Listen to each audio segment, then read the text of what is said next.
Welcome to your quiet corner of cosmic discovery. I'm here to share something genuinely fascinating about our universe at just the right volume for drifting off. I've been thinking about how our bodies change over time, not just on the outside, but deep down inside each tiny cell. There's something remarkable about the way our cells carry the story of aging, almost like little clocks ticking away quietly. Tonight, I'm excited to share some gentle discoveries about why our cells grow old, and it's more surprising and beautiful than you might expect. Should you find solace in these cosmic lullabies, consider becoming a regular dreamer by subscribing. Share what topics intrigue your curious mind in the comments below. First, let's create the perfect space for learning. Cocoon yourself in comfort, release any lingering tension, and let your breath become soft and steady. In the hush of the world's first twilight, long before science drew its diagrams or poets their verses, there lived a yearning as old as breath itself, a longing to outlast the seasons, to linger when all else faded. This longing, this ancient ache for immortality, has haunted the dreams of humankind for as long as stories have been told. It is a yearning that winds like a river through the myths and legends of every culture, glimmering in the eyes of gods, heroes, and mortals alike. Close your eyes to the everyday world and drift for a moment into the hush of mythic time.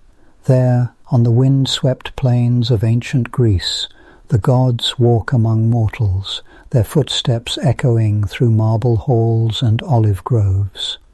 Among them stands Eos, the rosy-fingered goddess of the dawn, who falls in love with a mortal prince named Tithonus. Eos, radiant and immortal, cannot bear the thought of losing her beloved to the pitiless march of time, so she pleads with Zeus, king of the gods, to grant Tithonus the gift of immortality. Zeus, with a knowing smile, obliges. And yet, in her haste, Eos forgets to request eternal youth along with eternal life. The years pass, and Tithonus does not die. His body, however, continues to age. His skin thins, his bones grow brittle, his voice withers to a whisper. He becomes a shadow, a creature trapped beyond the natural order, ancient and frail, unable to die, and yet unable to truly live. In some versions of the tale, Eos transforms him at last into a cicada, condemned to sing forever in the heat of summer, a fragile, ceaseless lament for the folly of wanting to escape the cycle of life and death. This myth, spun from the golden threads of Greek imagination, is more than a simple story. It is a meditation on the nature of time and the dangers of unchecked desire. For Tithonus, immortality without youth becomes a curse, not a blessing. A lesson that echoes down the centuries, reverberating through the tales we tell ourselves even today. Move forward, centuries and cultures away, to the candlelit drawing rooms of Victorian England, a world of gaslight, velvet drapes, and the subtle scent of decay beneath the surface of civilization. Here, in Oscar Wilde's brooding novel, a new vision of immortality is born. The portrait of Dorian Gray.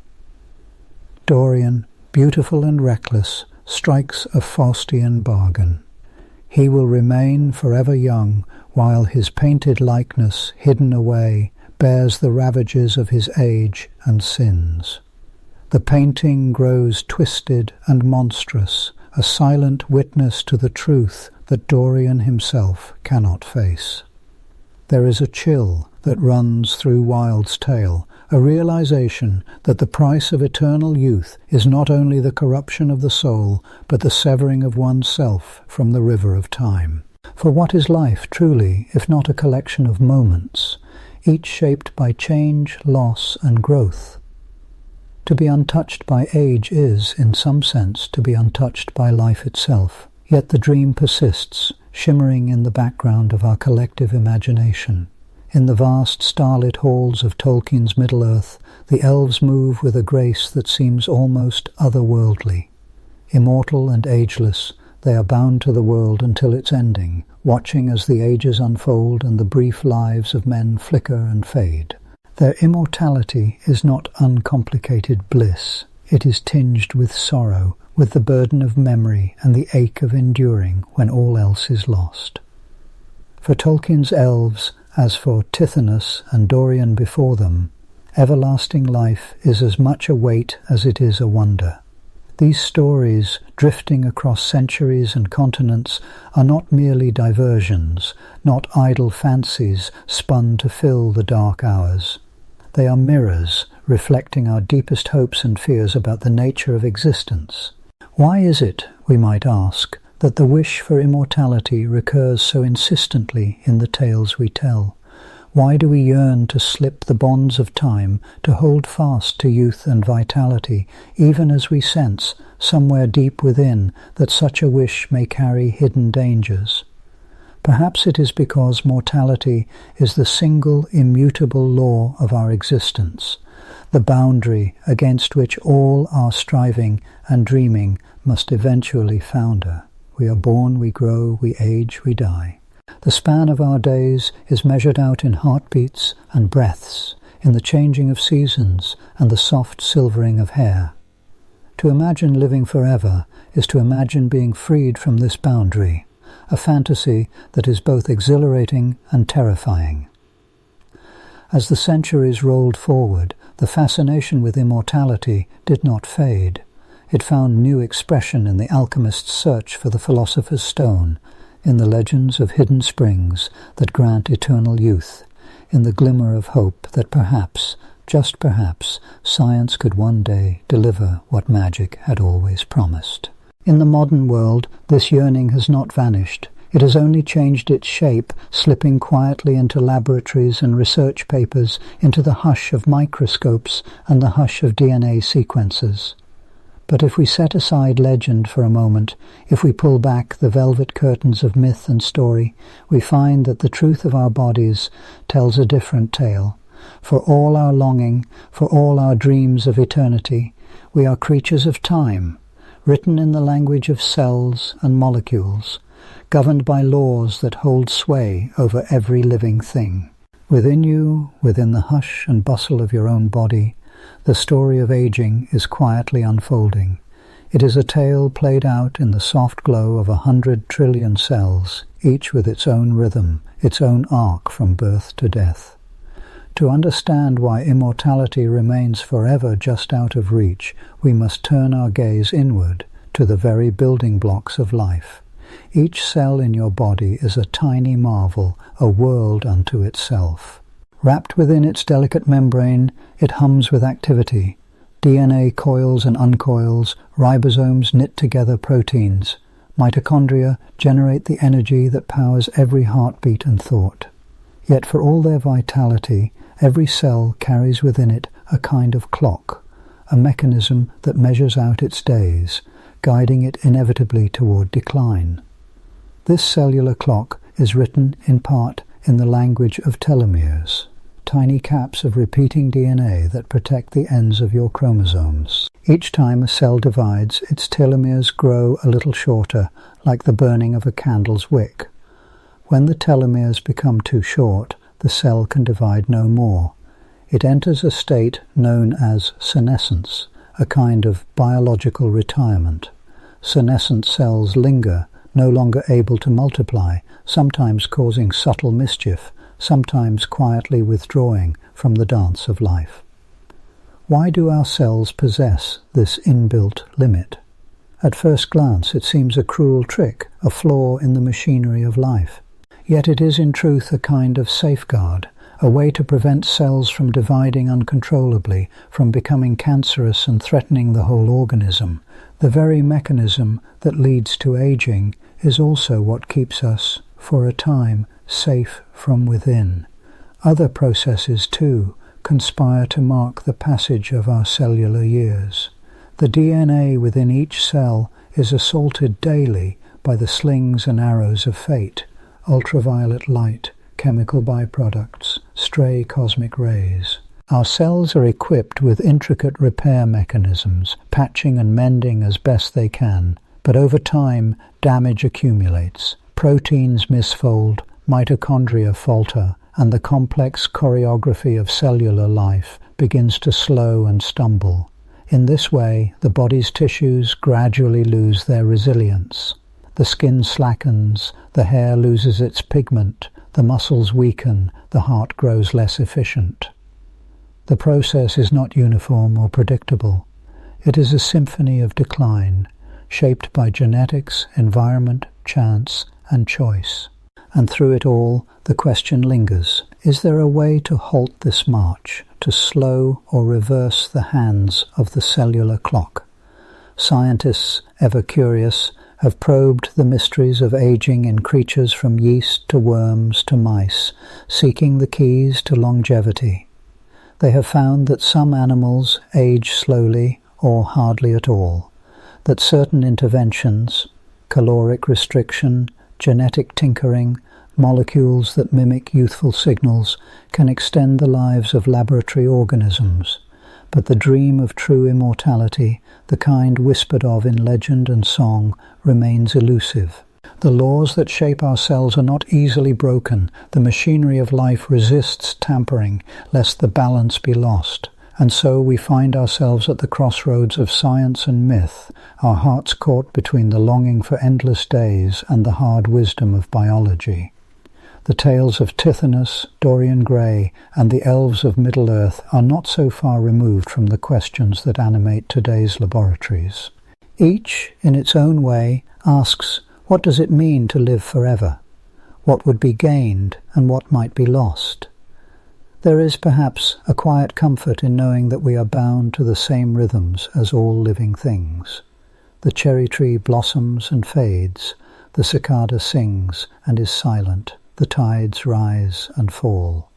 Mortality is not merely an end, but a measure, a way to know the preciousness of our time, to feel the sweetness of each fleeting moment. Yet the yearning endures, subtle as the scent of rain on parched earth, the hope that somewhere a secret waits to be found, a path to a world where time itself might loosen its grip. As you lie in the hush of evening, your own cells carry on their ancient dance, dividing, repairing, slipping quietly toward the future. You are, in every sense, a child of time, woven from the fabric of mortality, yet dreaming always of what might lie beyond its narrow bounds. The stories you inherit, the myths you imagine, are part of an unbroken line stretching back to the dawn.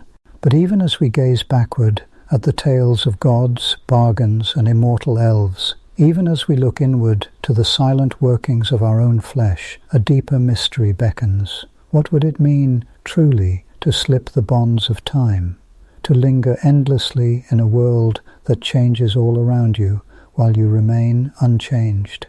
Would such a life be a blessing or a burden too heavy to bear? The answer, perhaps, lies not only in the tales we tell, but in the secrets written deep within ourselves. In the coming chapters of this journey, we will peer more closely at the science of aging, the intricate interplay of molecules, genes, and chance that shapes the arc of our days. We will follow the winding path from myth to medicine, seeking to understand how the dream of immortality is both challenged and illuminated by what we now know of the living world. For now, let us rest on the threshold, suspended between story and science, between longing and law. The myth of the everlasting endures, as fragile and persistent as the song of a cicada in the dusk, whispering of worlds yet to be explored. Tomorrow we will delve deeper, tracing the pathways of time not only in legend, but in the living tissue of our own being, searching for the truths that lie just beyond the reach of memory and dream. Beneath the surface of your skin, in the gentle hush of your tissues, and the silent bustle of your organs, a kind of quiet choreography unfolds. It is a dance that began before your first breath, and it will continue in some form or another until your last. It is the cellular dance of time, a performance directed not by conscious will, but by the slow, inescapable drift of molecular events. To watch it, as if with an invisible microscope, is to witness the hourglass within, the strange, beautiful, and ultimately tragic procession of cellular aging. Let us begin with the smallest actors, the cells themselves. Each one a self-contained world, a bustling workshop of molecules, membranes, and organelles. In their youth they divide with apparent ease, one becoming two, two becoming four, in a rhythm that echoes the ancient miracle of life's propagation. Yet even as they replicate, they carry with them a secret, a built-in limit that marks the boundaries of their vitality. This limit was first glimpsed in the 1960s in a laboratory where human fibroblasts, cells from connective tissue, were carefully cultured and observed. The biologist Leonard Hayflick, patient and meticulous, noticed something peculiar. When he placed these cells in a nourishing dish and allowed them to divide, they did so vigorously at first.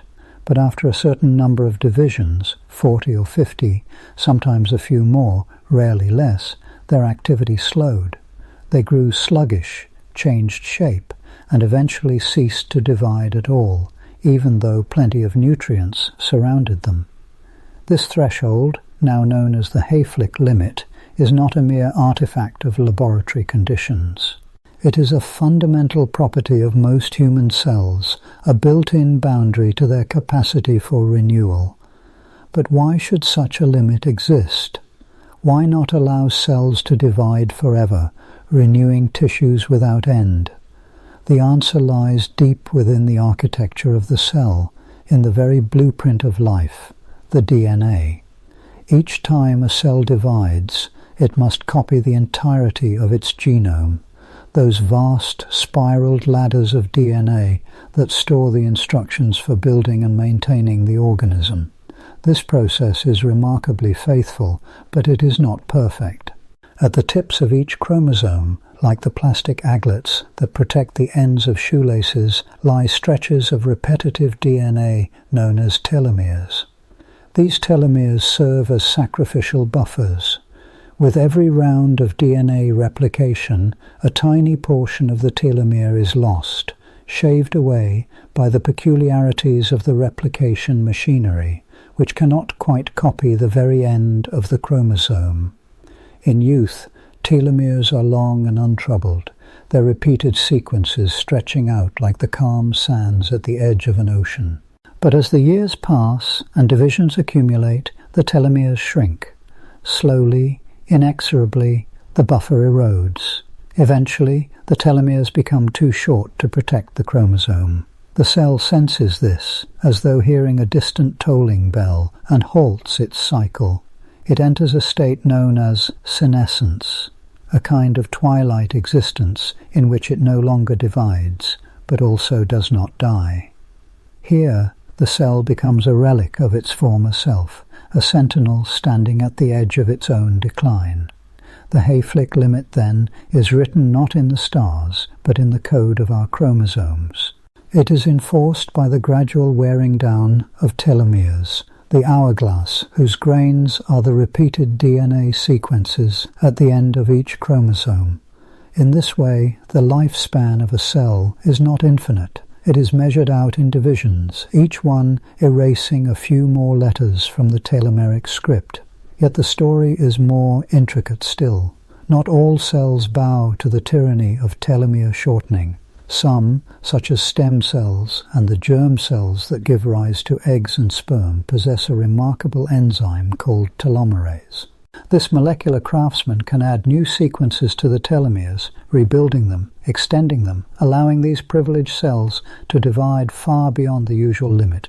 In most of the body's somatic, non-reproductive cells, however, telomerase is silent, its song unsung, and the march towards senescence continues, step by step.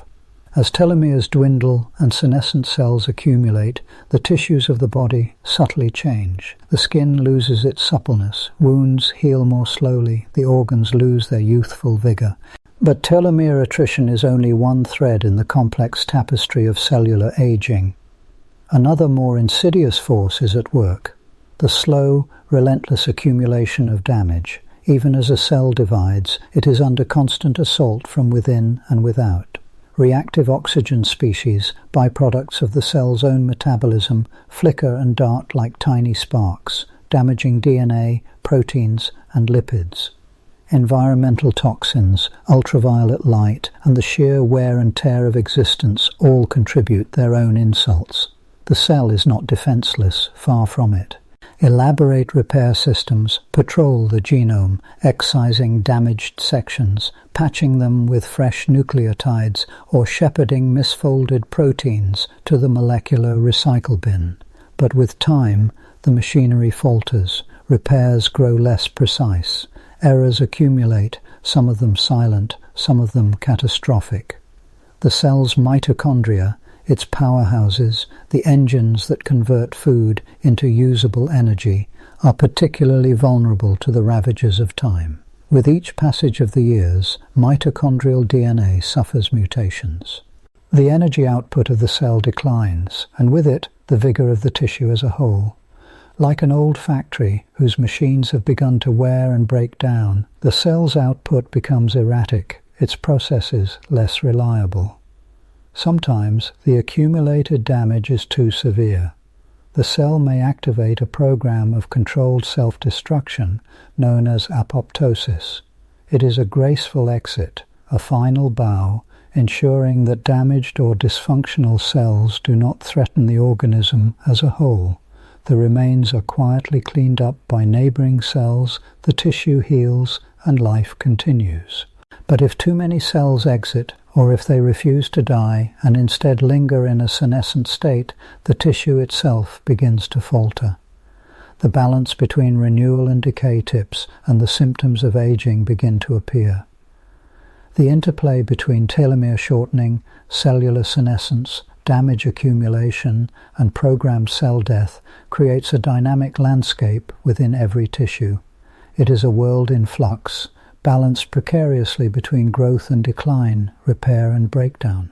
The hourglass of the cell is not a simple sand-filled vessel, but a living, breathing ecosystem. Its grains of sand are genes and proteins, its shape sculpted by the ceaseless pressure of time and chance. Yet woven into this story of decline, there are moments of extraordinary resilience. Some cells, when faced with damage, can pause, marshal their resources, and repair themselves with astonishing fidelity. The liver, for instance, can regenerate substantial portions of itself after injury, a testament to the regenerative potential that lingers in certain tissues.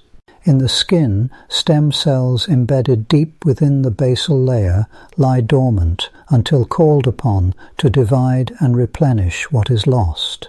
Even the heart, once thought incapable of renewal, has revealed small populations of cells capable of limited regeneration.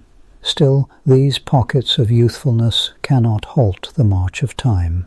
The overall balance remains tipped towards entropy, towards the gradual accumulation of senescent cells and the inexorable shortening of telomeres. The Hayflick limit, at first a curious observation under the microscope, becomes in the living body the foundation of aging itself, a gradual surrender of proliferative capacity, a collective slowing down that echoes through every tissue and organ.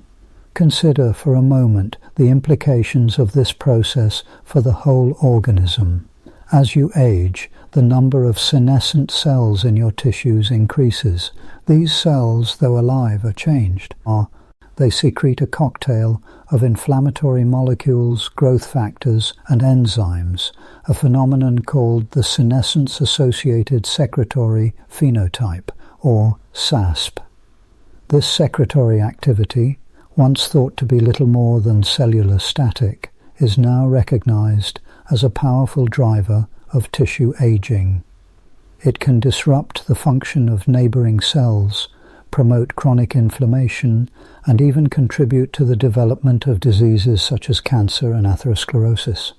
It is a bitter irony. cells that have ceased to divide, intended as a safeguard against uncontrolled growth and malignancy, can, through their inflammatory secretions, create conditions that favor precisely those pathologies. The aging tissue becomes a battleground, the forces of repair and degeneration struggling in quiet conflict. The hourglass of the cell, once a symbol of orderly decline, reveals itself as a far more complex and dramatic instrument. Yet even as we trace the arc of decay, we must not lose sight of the underlying grandeur. Each cell, in its finite journey, participates in the collective life of the organism. The Hayflick limit is both a curse and a blessing. It prevents the unchecked proliferation that could lead to cancer, and it enforces a discipline upon the tissue, a rhythm of renewal and rest. The shortening of telomeres, though it marks the passage of cellular youth, is also a safeguard, a mechanism that maintains the integrity of the genome across generations. There are creatures, strange and wondrous, that seem to play by different rules. The hydra, a tiny freshwater animal, displays an astonishing capacity for regeneration, its cells apparently immune to the Hayflick limit. Certain species of jellyfish can revert their cells to an earlier, more youthful state, cycling through maturity and youth in an endless loop. Even among mammals, there are hints of alternative strategies. Naked mole rats, for instance, exhibit remarkable resistance to cancer and maintain healthy tissues deep into old age. What secrets do their cells harbour? What variations on the theme of the hourglass might nature have devised?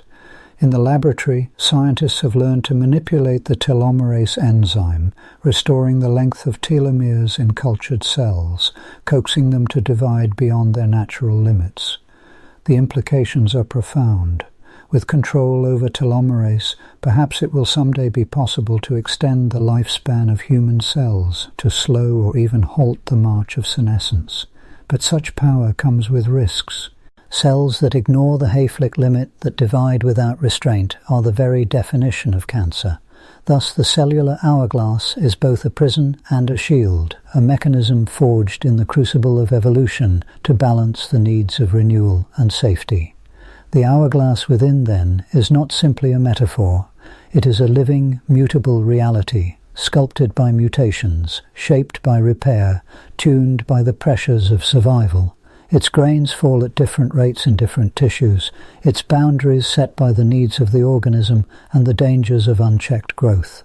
Each cell, in its brief span, lives out the paradox of life, to grow, to renew, and eventually to surrender to time. As you rest tonight, your own cells continue their quiet dance. Some are dividing, repairing, replenishing. Others are slipping gracefully into senescence, their telomeres worn thin. Beneath the stillness of your breathing, the hourglass turns, and the ancient choreography continues. And in the spaces between renewal and decline, between division and rest, lies the mystery of aging, a mystery that whispers its secrets in every cell, every tissue, every heartbeat. Somewhere, deep in the marrow, a stem cell divides, its telomeres preserved by the delicate touch of telomerase. Elsewhere, a skin cell, battered by sunlight and time, edges towards senescence, its hourglass nearly empty. The orchestra of molecules, the ballet of proteins, continues, orchestrated by forces both ancient and newly discovered. The hourglass within is not fixed, but fluid, each grain of time a story, each division a note in the symphony of life. And so, as the curtain falls on this act, the hourglass remains poised in the air, its grains suspended for a moment, neither falling nor rising, waiting for the next turn, the next revelation, the next chapter in the unfolding tale of life's encounter with time. In the quiet hum of a laboratory, under the pale glow of fluorescent lights, the mysteries of aging unfold, not with a sudden revelation, but through the patient, incremental labor of human hands and minds. Here, the passage of time is not a mere abstraction. It is a phenomenon that can be coaxed into view, measured, nudged, and even on rare occasions, paused for a moment's observation. The scientific pursuit of aging weaves together the disciplines of biology, chemistry, and physics, drawing from the well of curiosity that has always driven humanity to peer into the unknown. Let us step softly into this world, where the sands of time are not lost to the wind, but are meticulously collected, sifted, and decoded. The journey begins on the smallest of stages, the living cell. Early in the 20th century, the prevailing wisdom held that cells, if bathed in the right nutrients and shielded from harm, could divide forever. This idea, known as the concept of cellular immortality, was seductive in its simplicity. After all, under the microscope, cells did seem to proliferate endlessly, populating the glass slides with their delicate forms. It was a vision of life unbounded by age, a hopeful notion that perhaps the machinery of living matter could persist without limit. But it was in the 1960s, in the hands of a quiet, methodical scientist named Leonard Hayflick, that this comforting illusion was gently, irrevocably shattered. Hayflick, working with human fetal fibroblasts, cells that form the connective tissue of our bodies, observed with painstaking care as they multiplied in a controlled environment. He tracked their lineage across months, keeping meticulous notes, watching as each generation of cells sprang from its ancestors. At first the cells divided briskly, filling their culture dishes with the exuberance of youth. But gradually a subtle transformation took hold. The pace of division slowed. The cells became misshapen, less willing to proliferate, their once orderly patterns dissolving into irregularity. Eventually, they ceased dividing entirely, even though the environment around them remained unchanged, still rich in nutrients. This phenomenon, now known as the Hayflick limit, revealed a profound truth. Normal human cells possess a finite capacity for division, a built-in clock that ticks down with each cycle of replication. It was as though each cell carried within it a secret ledger, counting off the passages of time, quietly approaching a terminal point. The concept of cellular senescence was born, the idea that aging is not merely the accumulation of external insults, but an intrinsic property of life itself. The implications rippled outward, unsettling decades of assumptions. If cells could age and become senescent, then perhaps the broader tapestry of organismal aging was woven from these cellular threads. The tissue of living things, from our skin to our hearts, was not immune to time. It was intimately, inescapably entwined with it. To study these invisible processes, scientists needed tools both delicate and precise. Cell culture, the gentle art of coaxing cells to live and multiply outside the body, became a foundational technique. In glass flasks and plastic dishes, cells could be observed in splendid isolation, free from the confounding influence of the broader organism. Here, the life cycle of a cell could be charted from its first division to its last faltering attempt, every mitosis a tick of the clock. Researchers learned to stain cells with dyes that revealed their innermost workings. Under the microscope, the nucleus, the cell's command center, could be seen swelling with age, its chromatin growing dense and irregular. Enzymatic assays, subtle as a whispered question, measured the activity of key proteins that marked the transition from youth to senescence. Beta-galactosidase, for instance, became a quiet sentinel, its blue stain spreading across the dish as cells entered their twilight. Yet, the cell culture dish is a world apart from the living organism. The next leap in understanding required the study of whole animals, creatures whose cells spoke to one another, whose systems rose and fell in orchestrated symphonies. For this, the humble mouse became the scientist's companion, its brief life a microcosm of the human journey. Mice, with their rapid reproduction and genetic malleability, offered a living window into the aging process. Generations could be compressed into mere years, and the effects of interventions, genetic tweaks, dietary changes, exposure to toxins, could be traced with eerie precision. By breeding mice with specific mutations, researchers unraveled the genetic underpinnings of longevity. Some mice, their DNA subtly altered, lived lives that stretched beyond the norm, their fur retaining a sheen of youth even as their peers grew thin and grey. Others, deprived of certain genes, aged with cruel swiftness, their bodies succumbing to frailty long before their time.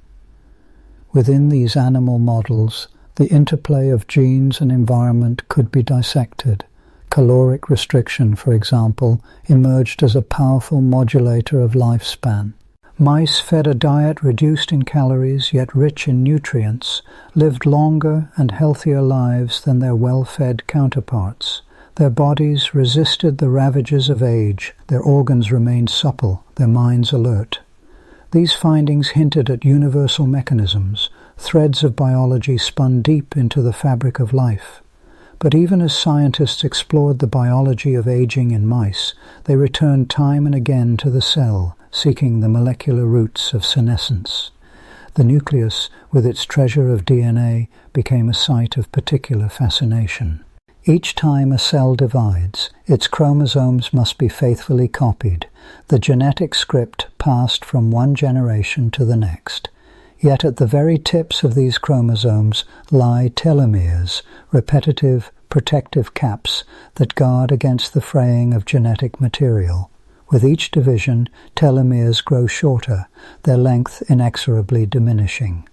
When they become too truncated, the cell senses danger, a signal that it is time to stop dividing, to retire from the endless cycle. This discovery, building on Hayflick's work, added a new layer to the story. The ticking of the cellular clock was not only an abstract limit, but a physical, measurable change written into the DNA itself. Techniques to measure telomere length emerged, each more refined than the last. Southern blotting, a careful dance of DNA fragments across a gel, allowed researchers to visualize the gradual erosion of telomeres with age. Later, quantitative PCR and fluorescence in situ hybridization offered even sharper resolution. It became possible to estimate the biological age of a cell, to read the silent progress of time written in the architecture of its chromosomes. Yet, as with all great questions, each answer led to further mysteries. Some cells, stem cells, cancer cells, seem to defy the telomere clock, maintaining their length through the activity of an enzyme called telomerase. This enzyme, a kind of molecular caretaker, rebuilt telomeres anew, granting these cells a partial reprieve from senescence. The implications were tantalizing. Could the secrets of longevity, perhaps even rejuvenation, be hidden within this enzyme's delicate touch? Beyond telomeres, scientists delved into the world of epigenetics, the chemical marks and structural modifications that influence which genes are turned on or off. Aging, it seemed, was not solely a matter of DNA sequence, but of how that sequence was read and interpreted. With age, patterns of DNA methylation shifted, histone proteins were modified, and the accessibility of genes changed. These epigenetic clocks, as they came to be called, offered yet another way to measure the passage of time within cells, and perhaps to glimpse the possibility of resetting the clock. To probe these intricate systems, researchers employed an arsenal of molecular tools. CRISPR-Cas9, a revolutionary technology, allowed the precise editing of genetic sequences, enabling the creation of animal models with pinpoint alterations. By turning genes on or off, by manipulating the machinery of repair and replication, scientists could dissect the cascade of events that led to aging or its delay.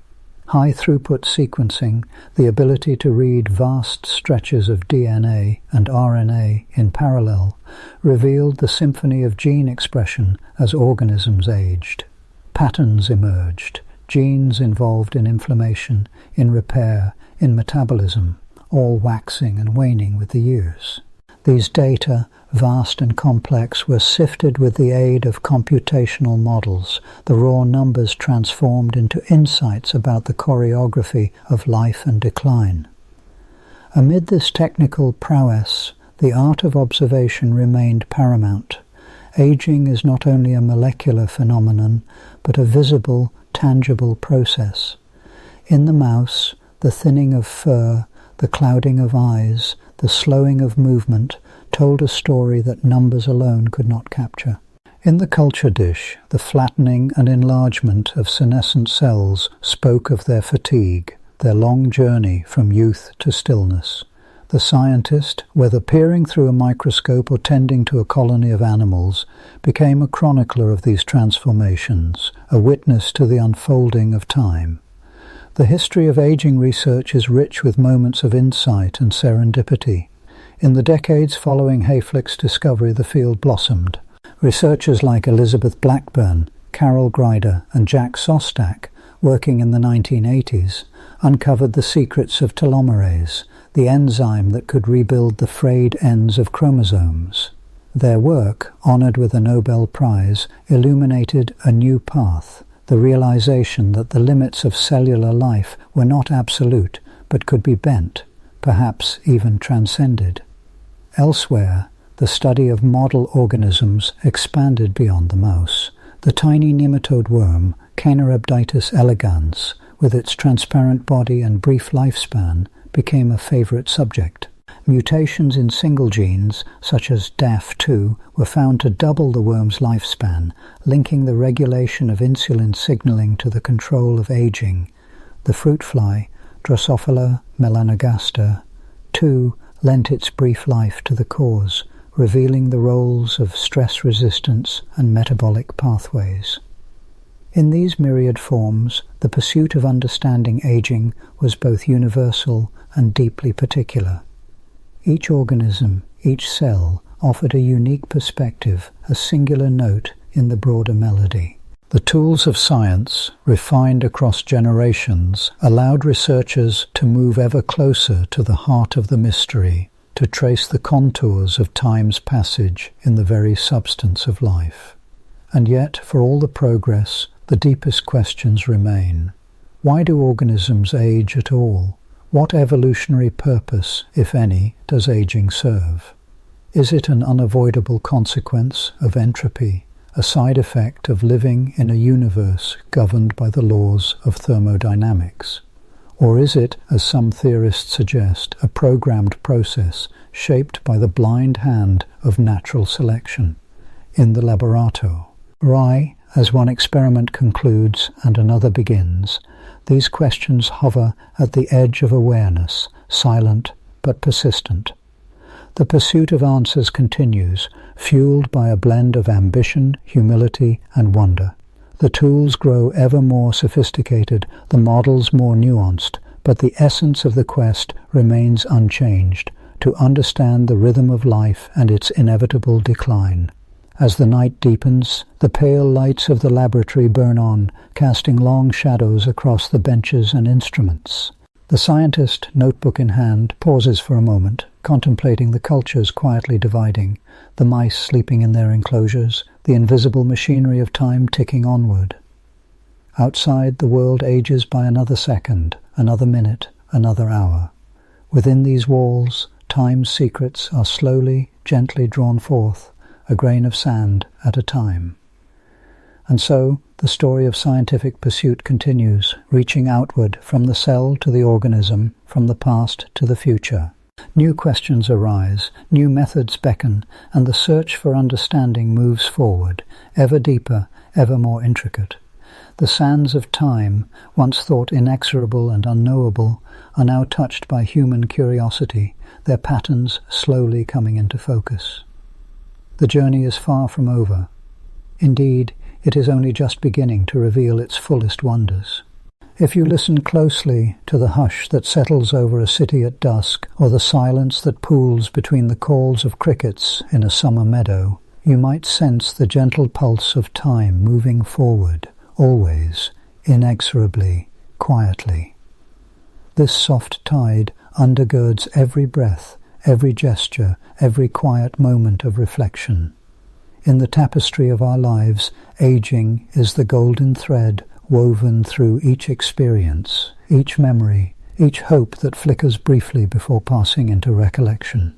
And so, as the evening deepens and you nestle deeper into the folds of your bedding, let us contemplate the poetry of aging, the ineffable beauty and meaning that shimmer from life's impermanence, and the profound unity this journey bestows upon us all. There is a kind of paradox at the heart of aging. In the microscopic theatre of our bodies, we are both astonishingly resilient and delicately vulnerable.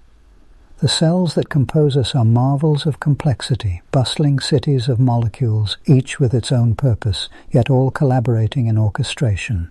From the moment of our conception, these cells divide, differentiate, and specialize, forming tissues, organs, and finally the edifice of a unique human being. But from the very beginning, even as they proliferate with youthful vigor, they are subject to the laws of entropy, to the slow accumulation of damage, to a gradual unraveling. Our bodies, in their wisdom, have evolved intricate systems to stave off this decline. DNA repair enzymes patrol the genome, correcting errors and patching broken strands.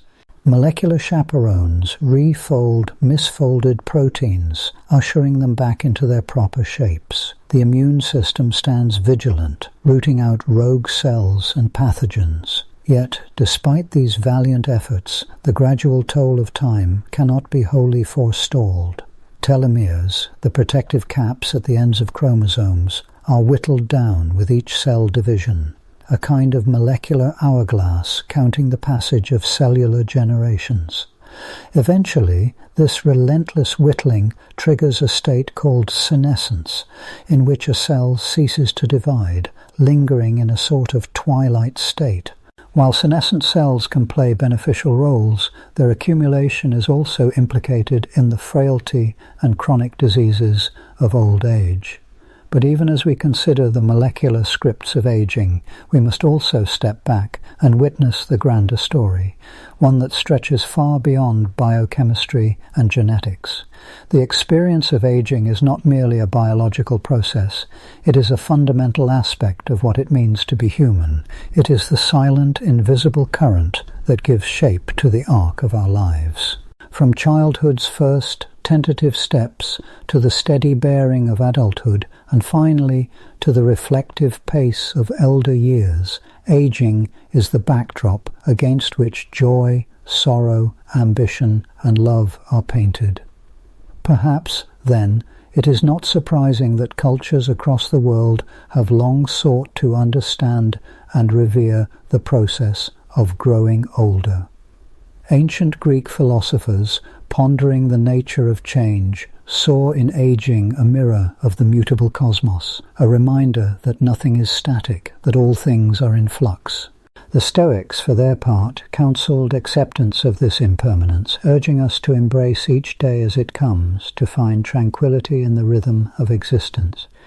In Eastern traditions, the passing of years is often seen as a journey toward wisdom, a ripening of the spirit as much as the body. The Japanese notion of wabi-sabi finds beauty in transience and imperfection, celebrating the cracks and patina that come with age as marks of character and grace. Still, in our modern era, the reality of aging can be tinged with both longing and trepidation. Scientific advances have extended our lifespans, and yet the spectre of decline, of losing vitality, memory, mobility, can cast a shadow over our later years.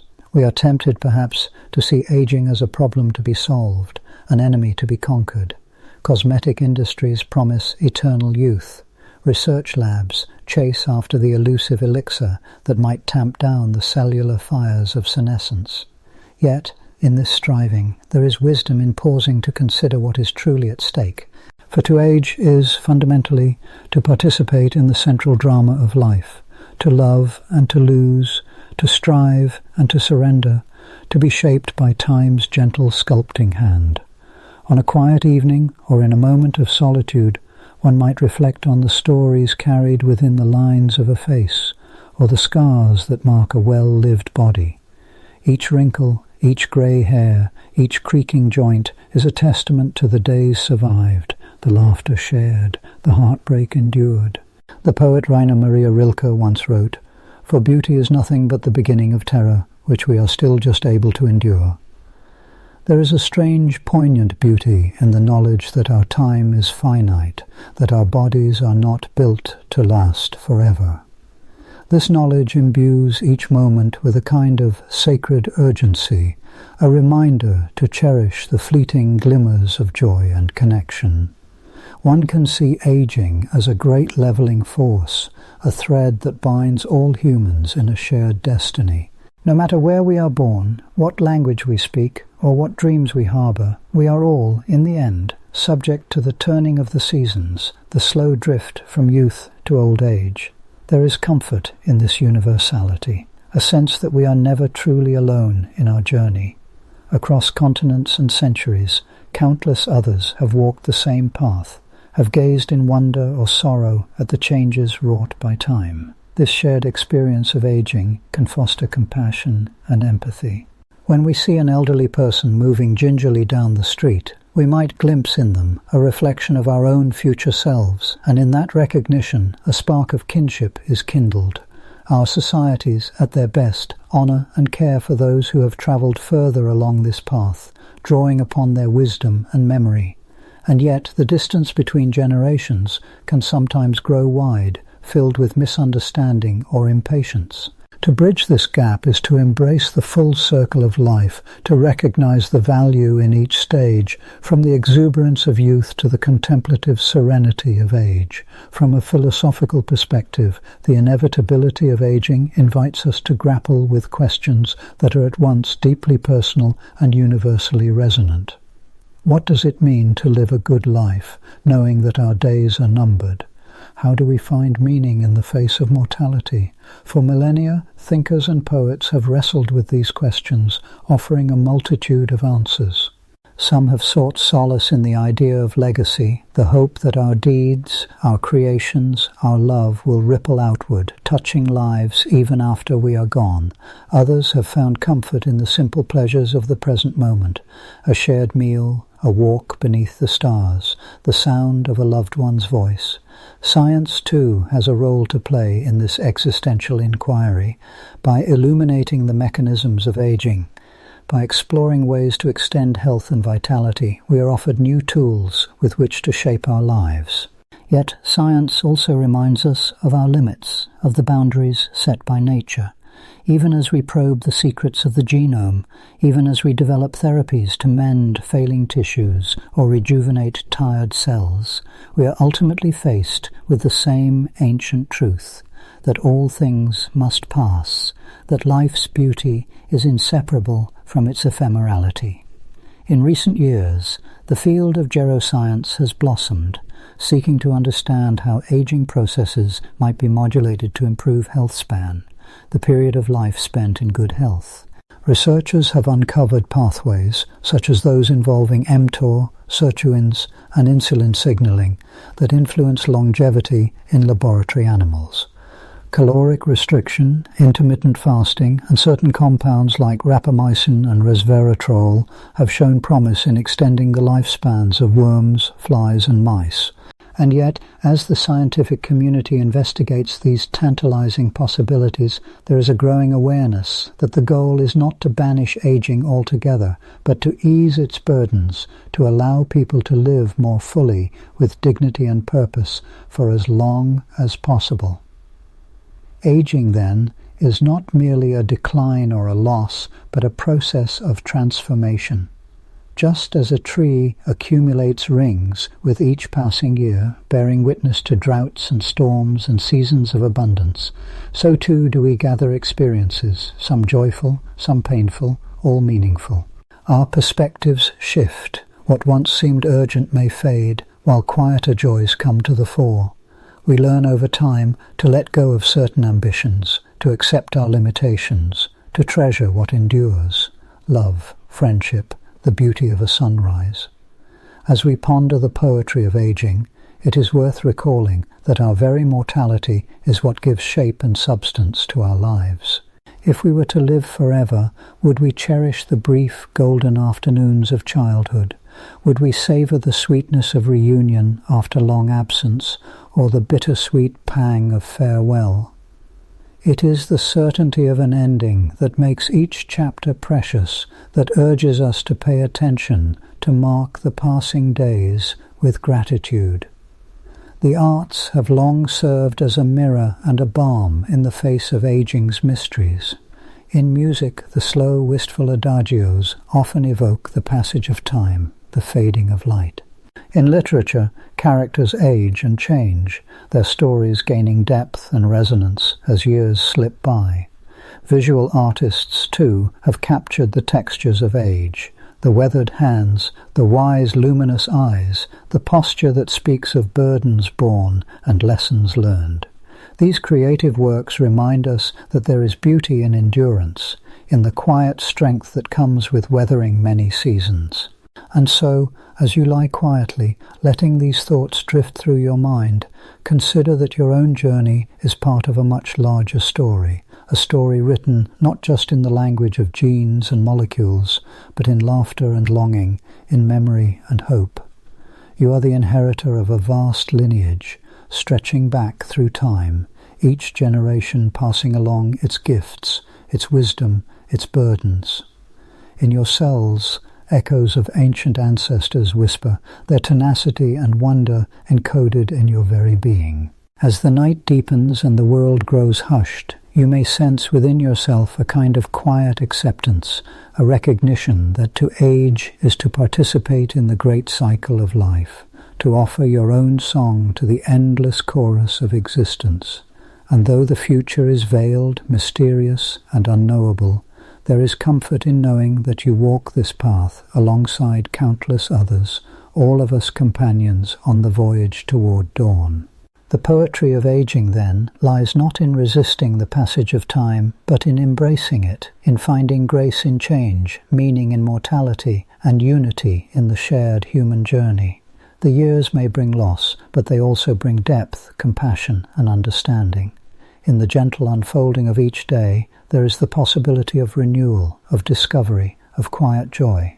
Somewhere, far beyond the reach of our everyday awareness, the universe itself continues its slow dance of creation and dissolution, stars aging and dying, galaxies swirling through the darkness, each following its own arc. Our brief lives are a part of this cosmic tapestry, fleeting yet essential, ephemeral yet luminous. And in this realization there is a kind of peace, a sense that, even in our impermanence, we belong to something vast and beautiful, something that endures long after our own story has drawn to its close. As tonight's journey drifts onward, let your thoughts wander gently across the landscapes of memory and possibility. The poetry of aging, after all, is not found in grand declarations or final answers, but in the quiet moments of reflection, the soft exchange of understanding, the silent promise that, as long as there is life, there is beauty, even in the shadow of time. And as the darkness settles, you might sense, just at the edge of dreaming, the invitation to keep walking, to keep wandering into whatever tomorrow may quietly unfold. As our journey through the quiet dance of time and cells drifts to a close, we watch the comet tail of life gently fading into the hush of space. Let your thoughts wander softly among these cosmic whispers of aging, and when you seek more dreamtime tales, return to this starlit path where mysteries await your gentle gaze.